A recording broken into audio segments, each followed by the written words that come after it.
Hi there, my name's David. I'm the Wandering Ponderer.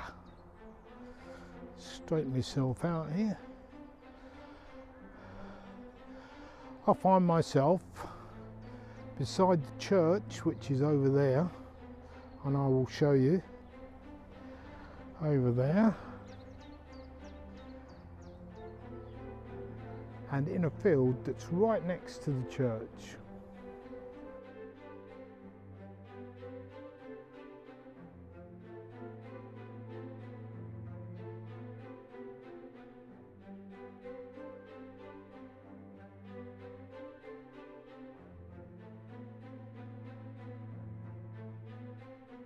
This was known as Butt Field, and back in medieval times this was used by the archers to target practice,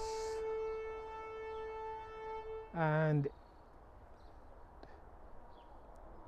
every town was supposed to have a place for archers back in the day,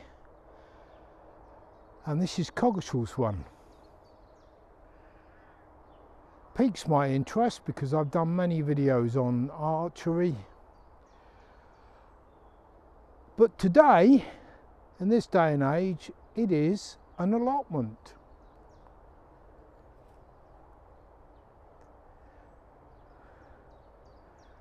Allotments aren't a new thing. They've been around for centuries. The earliest recorded evidence of allotments being in use is in Anglo-Saxon times. But it was in 1908 that the Small Holdings Allotment Act, and I'm reading this on a piece of paper, which placed duty on local authorities to provide allotments according to demand for the labouring poor.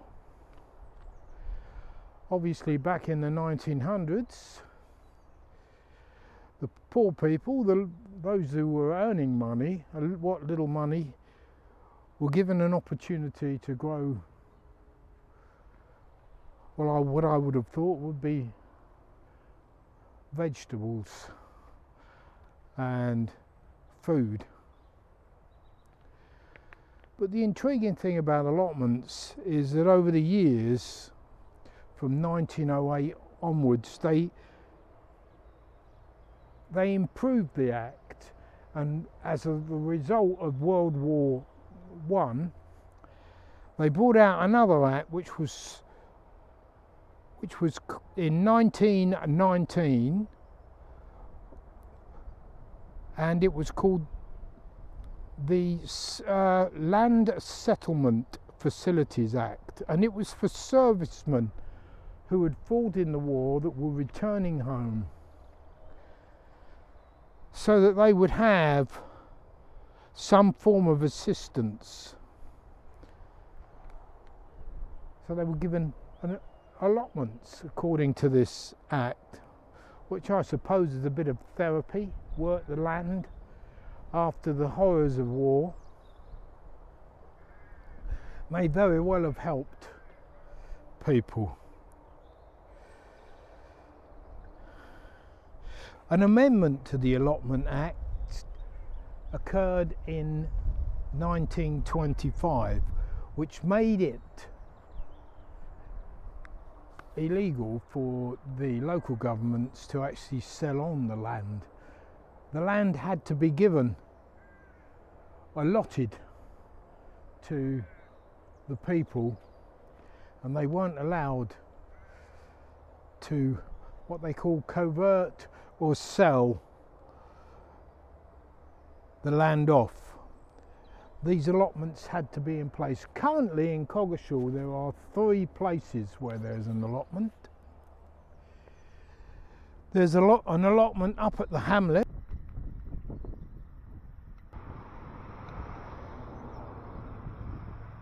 There is another one in Monk Downs Road, or just up off Tay Road. But this one, spoken to a gentleman who didn't mind me filming here.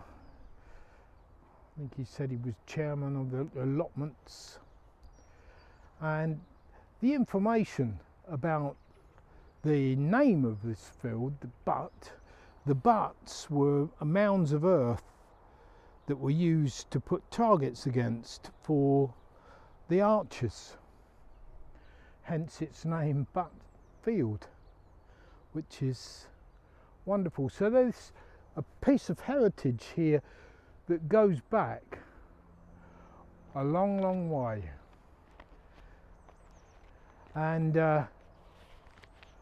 it's interesting. Gardening is a thing that the Victorians took up. You know about the Victorian kitchen gardens, and of course kitchen gardens were really in the wealthy, with wealthy people with huge bits of land would have a kitchen garden. But gardening was a thing that Victorians grasped, and a lot of horticulture really has come out of Victorian times, although horticulture has been around for centuries. Our own Mr. Doubleday of Doubleday Corner, he was involved.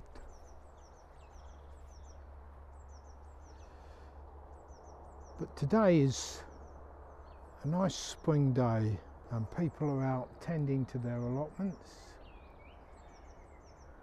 And of course it was during World War II where the Victory Gardens came into being. Members of the public staying at home during the war were encouraged to help with the war effort. Even in the US, slogans such as "Your Victory Garden counts more than ever" and "Sow the seeds of victory" were often seen on posters. A radio broadcaster and gardener, C.H. Middleton, broadcast 15-minute talks from BBC studios on gardening, and by 1940 3.5 million listeners were tuning in to hear his broadcasts. These broadcasts were extremely popular and were eventually published in a book and have since been reprinted. And in our day and age now, these times where it is, well, we're in the midst of a financial economic crisis, aren't we?